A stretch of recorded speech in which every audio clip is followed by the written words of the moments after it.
please accept our humble gift to you from Mozambique with love. Thank you very much for this honor.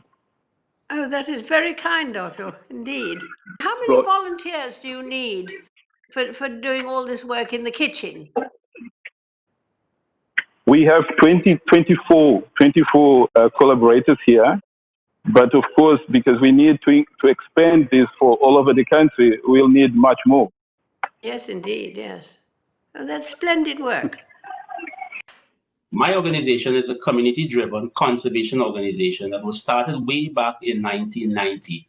And the focus was basically to try to convince the residents who lived in my community that the leatherback sea turtle, the most ancient of all sea turtles that came to our island every year to nest, needed protection. My community consists of persons who ate the leatherbacks as food. Every single leatherback that crawled onto the beach at night would be consumed by the local residents. And in 1991, a group of volunteers, myself included, came together and decided that we needed to make a difference and make a change. So David Attenborough got to know what you were doing? Yes. He spent 2 weeks with us in Grand River. He filmed a sequence of the Planet 2. We took him over to the primary school. The primary school has only 28 children. And he inspired them to dream. He inspired them to be the next conservation, the next biologist. That's very interesting indeed to hear that. Good afternoon, Your Majesty. I'm deeply honored to have this call with you today, and I'm thankful for recognizing my work as a volunteer. I also feel extremely grateful that you will have the opportunity to see these wonderful children today that changed and brought meaning in my life. A very special school, a school that does not have not even one Cypriot, a school with children from 20 different countries, a school with most of the students considered as at-risk children.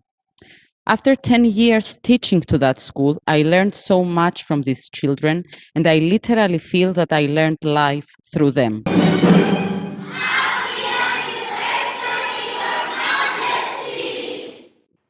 That's very nice, isn't it? Thank you so Have you been much. able to keep the orchestra going during the pandemic? Yes, we had to stop for 2 months when we had the lockdown, and then we started with small groups of kids. Now we don't have a lockdown so far, so we are allowed to have orchestra rehearsals, but with less students. So we have more. Thank you for letting me hear that. That was very nice. And thank you all for taking part in this program. I'm delighted to have heard your stories. And I think it's wonderful work that you're all doing and for volunteering so much. Thank you very much.